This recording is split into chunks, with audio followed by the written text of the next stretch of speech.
যেমন দাড়ি রাখা সুন্নত, এটা তো সুন্নত, এটা কি আর এত বড় সুন্নত? এটা এক মুষ্টি রাখলে হবো না, চাপার লগে লাগা রাখলে হবো না? আফুল্লোহা, নবীজি বলেন এটাকে দাড়ি রাখা সুন্নত যে ছেড়ে দেওয়া ওয়াজিব। যদি দাড়ি রাখা সুন্নত না হতো, যদি এমন হয় যে আপনি দাড়িবিহীন অবস্থায় মুসলমান কিন্তু আপনার ইন্তেকাল হয়ে গেল, কিয়ামতের মাঠে আল্লাহর নবীর সামনে নবীজির সঙ্গে আপনার সাদৃশ্য কোথায়? আর বয়স হইলে দাঁড়িয়ে রাখবো, বৃদ্ধ হইলে দাঁড়িয়ে রাখবো, ছেলে মেয়েদের বিবাহ দিয়ে নেই, আর একটু বয়স হয়ে লোক এরপরে করবো, এরপরে সব করে বুজুর্গ হয়ে যাব।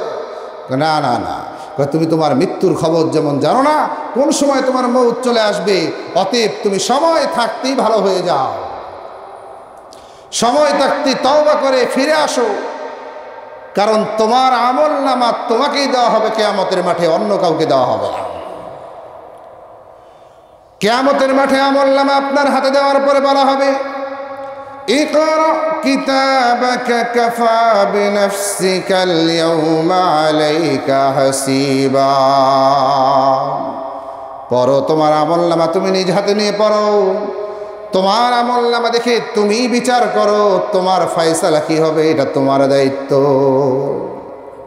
আমল নামা যখন বান্দার হাতে চলে আসবে, আসার পরে যখন নিজে পাঠ করতে থাকবে আর আফসোস করে বলতে থাকবে, মা লিহাদাল কিতাব, হায় হায় এটা কেমন আমল নামা, লা ইউগাদিরু সগীরাতাও ওয়ালা কাবীরাতান ইল্লা আহসাহা। জীবনে নির্জন অন্ধকারে, একাকী নির্জন অন্ধকার রুমে তুমি কি করেছো তাও সেখানে উঠে গেছে, বিন্দু পরিমাণ নেক আমল করেছো সেটাও তোমার আমল নামার মধ্যে উপস্থিত। ওয়াজাদু মা আমিলু হাদিরা, বান্দা যা কিছু করবে দুনিয়াতে, যেখানেই করুক না কেন, একাকী করুক লোকালয়ের ভিড়ে করুক, সব কিছু সে সেখানে উপস্থিত দেখতে পাবে। আল্লাহ তাআলা বলেন, ওয়াজাদু মা আমিলু হাদিরা ওয়ালা ইয়াযলিমু রাব্বুকা আহাদা। আপনার রব কারো প্রতি বিন্দুমাত্র জুলুম করবেন না। সুবহানাল্লাহ, বিন্দুমাত্র জুলুম করা হবে না। বলে দুনিয়ার মধ্যে লুকোচুরি করে নিজের দোষকে ঢাকার জন্য, নিজের পক্ষপাতিত্ব করার জন্য কয়েকজনকে সাপোর্টার হিসেবে তুমি উপস্থিত করে ফেলো আদালত চত্বরে, কিন্তু আল্লাহ তাআলার আদালতে তোমার পক্ষে সাপোর্ট করার জন্য তোমার গুণগান গাওয়ার মতো কাউকে তুমি পাবে না, এমনকি তোমার জন্মদাতা পিতা মাতাকেও খুঁজে পাবে না। কিয়ামতের মাঠ এতটাই ভয়ঙ্কর হবে, বরং তারাও তোমার থেকে পলায়ন করতে থাকবে। পিতা সন্তান থেকে দূরে চলে যাবে, পুত্র সন্তান থেকে দূরে চলে যাবে, এভাবে সকলে হায় হুতাশ করতে থাকবে। স্ত্রী বলবে দুনিয়াতে আমার কোনো স্বামী ছিল না, পিতা বলবে আমার কোনো সন্তান ছিল না, স্বামী বলবে আমার কোনো স্ত্রী ছিল না, প্রত্যেকে নিজের ইয়া নফসি নিজে বাঁচার জন্য চেষ্টা করবে। সেই কিয়ামতের মাঠে যদি সারা দুনিয়ার সমস্ত সম্পদকেও একত্রিত করা হয়, মুক্তিপণ হিসেবে দেওয়ার জন্য চেষ্টা করা হয়, কাফেররা এমনটাই করতো। যদি মুক্তিপণের সিস্টেম থাকতো, আল্লাহ তাআলা বলেন তারপরেও এগুলো গ্রহণ করা হবে না। এই জন্য রজব মাস এটা একটা পবিত্র মাস, সম্মানিত মাস। কোরআনে কারিমে আল্লাহ তাআলা বলেন, ইন্না ইদ্দাতাশ শুহুরি ইনদাল্লাহি 12 শাহরা। নিশ্চয় আল্লাহ তাআলার গণনায় 12টি মাস রয়েছে। ফি কিতাবিল্লাহ, আল্লাহ তাআলার কিতাবে লিপিবদ্ধ রয়েছে। কবে থেকে? ইয়াউমা খালাকাস সামাওয়াতি ওয়াল আরদ, যেদিন আল্লাহ তাআলা আসমান এবং জমিনকে সৃষ্টি করেছেন, ওই দিন আল্লাহ তাআলার গণনায় 12টি মাসও আল্লাহ লিপিবদ্ধ করেছেন। সুবহানাল্লাহ। এরপরে আল্লাহ তাআলা বলেন মিনহা আরবাতুন হুরুম, এর মধ্যে 4টি মাসকে আল্লাহ তাআলা বিশেষভাবে সম্মান দান করেছেন।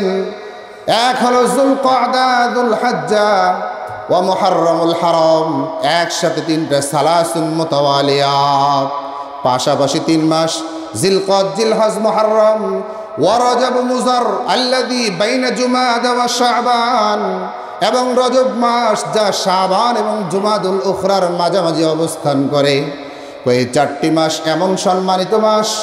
হ্যাঁ, ফালা তাযলিমু ফীহিন্না আনফুসাকুম, এই 4 মাসে তোমরা নিজেদের প্রতি জুলুম করিও না। তাফসীরের মধ্যে আসছে জুলুম কিভাবে, এই 4 মাসের মধ্যে যদি বান্দা গুনাহে লিপ্ত হয়ে যায়, নিজের নফসের উপরে জুলুম করে বসে। যদি গোপনেও গুনাহ করো, প্রকাশ্যেও গুনাহ করো, নিজের প্রতি তুমি জুলুম করলা, কিন্তু আল্লাহ বলেন এই 4 মাসকে তুমি সম্মান দাও। ফালা তাযলিমু ফীহিন্না আনফুসাকুম, এই 4 মাসের মধ্যে কোনো ধরনের অন্যায় কাজে লিপ্ত হয়ো না। আল্লাহ আমাদেরকে আমল করার তৌফিক দান করেন, আমিন।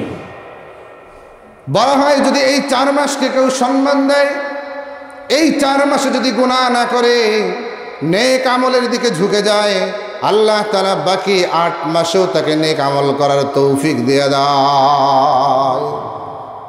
তো অন্তত 1 মাস রমজান মাস যেমন এক বিশেষ মর্যাদাপূর্ণ সম্মানিত মাস। রমজান মাসে যেমন গোপনে বাথরুমে গিয়েও যদি পিপাসা লাগে, অজু করা অবস্থায় পানি খাইতে একটু চিন্তা করে, আরে পানিটা খাইলাম কেউ দেখলো না, কিন্তু রোজা ভেঙে যাবে অন্তরের মধ্যে আস, পানি খাইলে কি হবে, রোজা নষ্ট হয়ে যাবে, এই যে ভয় কাজ করে। এই 4 মাসও আল্লাহ তাআলাকে ভয় করে সব ধরনের নাফরমানির থেকে বেঁচে থাকা হবে, বুদ্ধিমানের কাজ, এবং এই মাসগুলোকে সম্মান দেওয়া হবে। এই 4 মাস, এই 4 মাসে ইসলামের প্রথম যুগে যুদ্ধ বিগ্রহ নিষিদ্ধ ছিল, কিন্তু পরবর্তীতে এই বিধানকে উঠিয়ে নেওয়া হয়। কাফেরদের পক্ষ থেকে যখন এই 4 মাসের মধ্যে হামলা করে, তখন এই 4 মাসে যুদ্ধ বিগ্রহের বিধান উঠে যায়। বর্তমানেও যদি বেঈমান কাফেরদের পক্ষ থেকে এই 4 মাসে যুদ্ধের দামামা বেজে ওঠে, মুসলমান তুমিও ঝাঁপিয়ে পড়ো, কোনো অসুবিধা নাই। কিন্তু আয়াতের মৌলিক যে বিষয়, গুনাহ থেকে, পাপাচার থেকে, আল্লাহ তাআলার নাফরমানিমূলক কাজ থেকে 4 মাস তুমি বিরত থাকো, এই মাসগুলোকে তুমি যদি সম্মান দাও, আল্লাহ তাআলাও তোমাকে সম্মানিত করবেন।